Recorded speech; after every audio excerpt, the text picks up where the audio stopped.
ನಮಸ್ಕಾರ, ನಾನು ಮಂಜುನಾಥ್ ಕಾಮತ್. ನಾನೀಗ ಸಕಲೇಶ್ಪುರದಲ್ಲಿದ್ದೇನೆ. ಸೊ ನಮ್ಮ ಊರಿನ ಪ್ರಸಿದ್ಧ ಉದ್ಯಮಿ, ಅದೇ ರೀತಿ ಸಮಾಜ ಸೇವಕ, ನಮ್ಮ ಕೊರಗರಿಗೆ ಒಂದು 100 ಮನೆಗಳನ್ನ ಕಟ್ಟಿಸಿಕೊಡಬೇಕು ಎನ್ನುವಂತ ಸಂಕಲ್ಪವನ್ನ ತೊಟ್ಟ ಎಚ್ ಶೆಟ್ಟರ್ ಜೊತೆಗಿದ್ದೇನೆ. ಅವರ ಒಂದು 100 ಎಕರೆ ತೋಟ. ಬನ್ನಿ, ಆ ತೋಟದ ಒಂದು ಪ್ರಮುಖವಾದಂತಹ ಜಾಗ. ಸೊ ನಾವು ಇವರ ತೋಟದ ಅನೇಕ ಕಥೆಗಳನ್ನ, ಅನೇಕ ಜಾಗಗಳನ್ನ ತೋರಿಸ್ಲಿಕ್ಕಿದ್ದೇವೆ. ಸೊ ನಾನು ಇಲ್ಲಿಗೆ ಬಂದ ಕಾರಣವೂ ಕೂಡ ಒಂದು ವಿಶೇಷ, ಒಂದು ಪರಿಶುದ್ಧ ಕಾರಣವೂ ಕೂಡ ಇದೆ. ಬನ್ನಿ, ಅದಕ್ಕಿಂತ ಮುಂಚಿತವಾಗಿ ನಾವು ಕಥೆಗಳನ್ನ ಶುರು ಮಾಡುವುದೇ ಈ ಮರದ ಬುಡದಿಂದ. ಈ ಮರ ಅಂತ ಹೇಳಿದ್ರೆ ಎಚ್ ಶೆಟ್ಟರಿಗೆ, ಜೊತೆಗೆ ಇಲ್ಲಿಯ ಪ್ರತಿಯೊಬ್ಬರಿಗೂ ಕೂಡ ಒಂದು ವಿಶೇಷವಾದ ನಂಬಿಕೆ. ನೋಡಿ, ಈ ಮರವನ್ನು ನೀವು ನೋಡಿದರೆ ಇದು ಒಂದು ಮರ ಅಲ್ಲ, 5 ಜಾತಿಯ ಮರಗಳು ಇದರಲ್ಲಿದೆ. ಬೇರೆ ಬೇರೆ ಪ್ರಭೇದದ 5 ಜಾತಿಯ ಮರ ಇದೆ. ಸುಮಾರು ಇದರದ್ದು ಸಸ್ಯಶಾಸ್ತ್ರಜ್ಞರ ಪ್ರಕಾರದಲ್ಲಿ ಈ ಮರ 1000 ವರ್ಷಕ್ಕಿಂತ ಹೆಚ್ಚಿನ ಪ್ರಾಯ ಇರುವಂಥ ಮರ ಅಂತ ಹೇಳ್ತಾರೆ. ಈ ಮರದಲ್ಲಿ ಯಾರು ನನಗೆ ಜಮೀನು ಮಾರಾಟ ಮಾಡ್ತಾರೋ ಅವರು ಹೇಳ್ತಾರೆ, ಇದೊಂದು ಮರ ನಾವು ಕಡಿಲಿಲ್ಲ, ಈ ಮರದಲ್ಲಿ ಏನೋ ಒಂದು ಶಕ್ತಿ ಇದೆ, ಆ ಮರದ ಸುದ್ದಿಗೆ ಹೋಗಬೇಡಿ ಅಂತ ಹೇಳಿದರು. ನಾನು ಕೇಳಿದೆ, ಮರದಲ್ಲಿ ಕಡಿದ್ರೆ ಏನಾಗತ್ತೆ ಅಂತ. ಅವ್ರು ಏನು ಹೇಳ್ತಾರೆ ಅಂದರೆ, ಕಡಿದ್ರೆ ಭೂತ ಓಡಿಸ್ಕೊಂಡು ಬರುತ್ತೆ ಅಂತ. ನಾವು ಕೂಡ ಈ ದೈವಭೂತವನ್ನು ನಂಬಿದ್ರು, ಹಾಗಾಗಿ ಇದನ್ನು ಕಡಿಲಿಕ್ಕೆ ಹೋಗಲಿಲ್ಲ ಅಥವಾ ಅದನ್ನು ಮುಟ್ಲಿಕ್ಕೆ ಹೋಗಲಿಲ್ಲ. ಅದ್ರ ಕೆಳಗಡೆ ಎಲ್ಲ ಕಾಫಿ ಹಾಕಿದ್ವಿ, ಅದ್ರ ಅಲ್ಪ ಸ್ವಲ್ಪ ಬೆಳೆ ಬರುತ್ತೆ. ಶೇಡ್ ಇದ್ದರೆ ಕಾಫಿ ಬರೋದಿಲ್ಲ, ಆದರೂ ಕೂಡ ಅದರ ರೆಂಬೆ ಕೊಂಬೆಯನ್ನು ಕಡಿಲಿಕ್ಕೆ ಹೋಗಲಿಲ್ಲ. ಬಹಳಷ್ಟು ವರ್ಷದಿಂದ ಹಾಗೇ ಇತ್ತು. ನಾವು ಪ್ರಮೇಯ ಮಾಡಿದ್ದೀವಿ, ಇದರಲ್ಲಿ ಒಮ್ಮೆ ಶಿವನ ದೇವಸ್ಥಾನ ಕಟ್ಟಿಸಿದ್ವಿ. ನಾನು ನಿಮ್ಗೆ ತೋರಿಸ್ತೇನೆ ಮುಂದೆ. ಒಂದು ಸುಂದರವಾದ ಗೌರಿಶಂಕರ ದೇವಸ್ಥಾನ ಮಾಡಿಸ್ತೀವಿ. ಆ ದೇವಸ್ಥಾನಕ್ಕೆ ನಾವು ಅಷ್ಟಮಂಗಲ ಪ್ರಶ್ನೆ ಹಾಕಿದವಾಗ ಇಲ್ಲಿ ದೇವಿ ಸಾನ್ನಿಧ್ಯ ಇದೆ, ಮುಖ್ಯವಾಗಿ ಈಶ್ವರನ ಸಾನ್ನಿಧ್ಯದೊಂದಿಗೆ ದೇವಿ ಸಾನ್ನಿಧ್ಯ ಇದೆ. ಇಲ್ಲಿ ಒಂದು ದೇವಿ ಇದ್ದಾಳೆ ಅಂತ ಹೇಳಿದವಾಗ, ಅದು ಏನು ದೇವಿ ಅಂತ ಕೇಳಿದರೆ ಅದು ವನದುರ್ಗಿ ಅನ್ನುವ ವಿಷಯ ಗೊತ್ತಾಯಿತು. ಹಾಗಾಗಿ ನಮ್ಮ ತೋಟದಲ್ಲಿ ಈಗಾಗಲೇ ಮುಂದೆ ತೋರಿಸ್ತೇನೆ, ನಂತರ ಚೌಂಡಿ ಇದೆ, ಗುಳಿಕ ಇದೆ, ಸಂಚಾರಿ ದೇವತೆ ಇದೆ, ಹೀಗೆ ಬೇರೆ ಬೇರೆ ದೇವತೆಗಳಿದ್ದಾವೆ.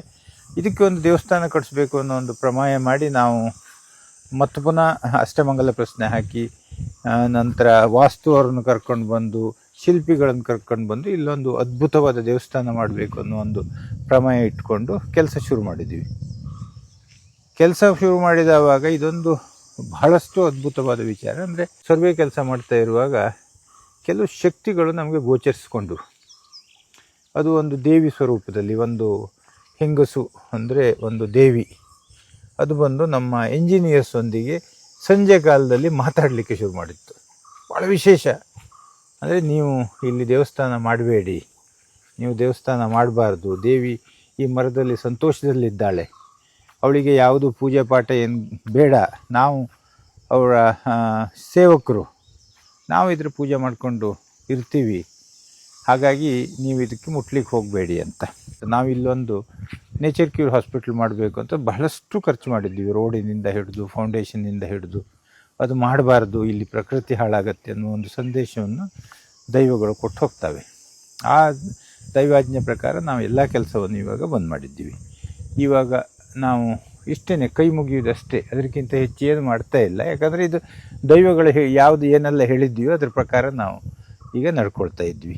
ಅಂದರೆ ನಂತರ ನಾನು ಇಲ್ಲಿ ಎಲ್ಲ ಅಕ್ಕಪಕ್ಕದವ್ರ ಹತ್ರ ನೋಡುವಾಗ, ಇದು ಸಾಧಾರಣ 100-150 ವರ್ಷದಿಂದ ಅವರು ಹಿರಿಯರು ಹೇಳ್ತಾ ಇದ್ರಂತೆ, ಇಲ್ಲಿ ಏನೆಲ್ಲ ವಿಶೇಷ ಆಗ್ತಾಯಿತ್ತು. ಅಜ್ಜಿಯ ರೂಪದಲ್ಲಿ, ಅಜ್ಜನ ರೂಪದಲ್ಲಿ, ಪ್ರಾಣಿಗಳ ರೂಪದಲ್ಲಿ ಬಂದು ದೈವಗಳು ಇಲ್ಲಿ ಬರ್ತಾವೆ, ದೈವ ಸಂಚಾರ ಇದೆ, ಇದು ಒಂದು ಪವಿತ್ರವಾದ ಜಾಗ, ಇದಕ್ಕೆ ನೀವು ಡಿಸ್ಟರ್ಬ್ ಮಾಡ್ಲಿಕ್ಕೆ ಹೋಗ್ಬೇಡಿ ಅಂತ ಹಳ್ಳಿಯವರು ಹೇಳಿದರು. ನಾವಂತೂ ಇವಾಗ ನಂಬಿದ್ದೀವಿ. ನಾವು ವಿಶೇಷವಾಗಿ ಇಲ್ಲಿ ಯಾರನ್ನು ಹೆಚ್ಚಾಗಿ ಬಿಡೋದಿಲ್ಲ. ಇಲ್ಲಿ ಕೆಲಸದವ್ರಿಗೆ ಯಾರು ಮಾಡ್ತಾರೆ ಅವರಿಗೆ ಸ್ಟ್ರಿಕ್ಟ್ ವಾರ್ನಿಂಗ್ ಕೊಟ್ಟಿರ್ತೀವಿ, ಈ ಜಾಗದಲ್ಲಿ ಹೊಲಸು ಮಾಡಬಾರ್ದು, ಈ ಜಾಗದಲ್ಲಿ ಏನು ಮಾಡಬೇಕು ಮಾಡಬಾರ್ದು ಅಂತ. ಯಾರಾದರೂ ಹೊಲಸು ಮಾಡಿದರೆ, ಉಪದ್ರ ಮಾಡಿದರೆ ಅವರಿಗೆ ಆರೋಗ್ಯ ಹಾಳಾಗತ್ತೆ. ಇತ್ತೀಚೆ ಒಬ್ಬ ಏನು ಇಲ್ಲಿ ಕುಡ್ಕೊಂಡು ಏನು ಹೊಲಸು ಮಾಡಿದ್ದಕ್ಕೆ ಅವನಿಗೆ ಅದೇ ದಿನ ಹಾರ್ಟ್ ಅಟ್ಯಾಕ್ ಆಗುತ್ತೆ, ಹಾಸ್ಪಿಟ್ಲಿಗೆ ತಗೊಂಡು ಹೋಗ್ತೀವಿ, ಅವನು ರಾತ್ರಿ ಸತ್ತು ಹೋಗ್ತಾನೆ.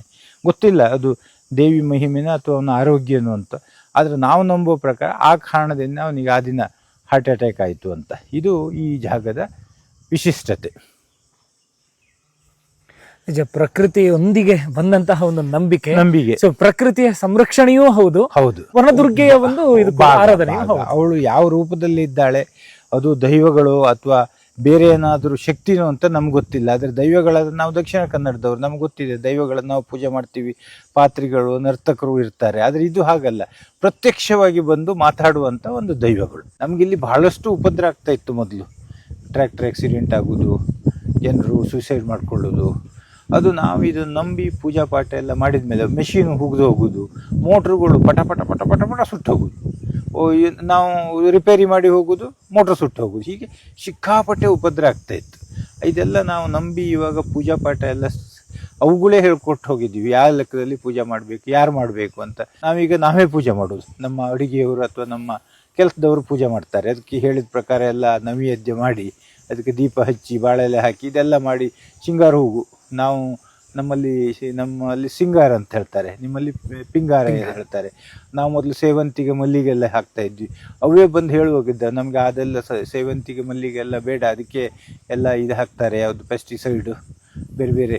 ನೀವು ಇಲ್ಲಿ ನಿಮ್ಮ ತೋಟದಲ್ಲಿರುವಂಥ ಒಂದು ಪಿಂಗಾರ ಹೂವು ತಂದಿಟ್ಟು ಸಾಕು ನಮಗೆ ಅಂತ. ಮತ್ತು ಇಲ್ಲಿರುವ ಕಾಡು ಹೂವುಗಳನ್ನೆಲ್ಲ ಕೊಯ್ದು ಅದನ್ನ ಹಾಕಿ ನಾವು ಪೂಜೆ ಮಾಡ್ತೀವಿ. ನಾವು ತಿಳ್ಕೊಂಡ ಪ್ರಕಾರ ದೇವಿ ಭಾಳ ಸಂತುಷ್ಟಿಯಲ್ಲಿದ್ದಾಳೆ. ಇವಾಗ ನಮಗೆ ಗೊತ್ತಾಗ್ತಾ ಇದೆ, ಪ್ರೋಗ್ರೆಸ್ ಆಗ್ತಾ ಇದೆ. ಕೃಷಿ ಮಾಡ್ತಾ ಇದ್ವಿ. ಇಲ್ಲಿ ಮೊದಲು ಒಂದು ನೇಚರ್ ಕ್ಯೂರ್ ಹಾಸ್ಪಿಟಲ್ ಮಾಡಬೇಕಂತ ಇತ್ತು ನಮಗೆ, ಅದನ್ನು ಬಂದ್ ಮಾಡಿದ್ವಿ. ಕಾಫಿ ಕ್ಯೂರಿಂಗ್ ಮಾಡಬೇಕಂತ ಇತ್ತು, ಅದನ್ನು ಬಂದ್ ಮಾಡಿ ಇವಾಗ ಆಲೂರಿಗೆ ನಾವು ಟ್ರಾನ್ಸ್ಫರ್ ಮಾಡಿದ್ವಿ, ಅಲ್ಲಿ ಮಾಡ್ತಾ ಇದ್ದೀವಿ ಕೆಲಸ.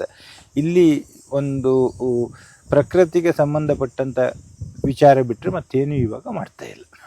ಒಟ್ಟಿನಲ್ಲಿ ಈ ಒಂದು 100 ಎಕರೆ ತೋಟದ ಒಂದು ರಕ್ಷಣೆ ಆಗಿರಬಹುದು, ಸೊ ಈ ತೋಟದ ಒಂದು ಯಜಮಾನರ ಒಂದು ಏಳಿಗೆಗೂ ಹೌದು. ಸೊ ಈ ಒಂದು ಶಕ್ತಿಯೇ ಪ್ರಧಾನ.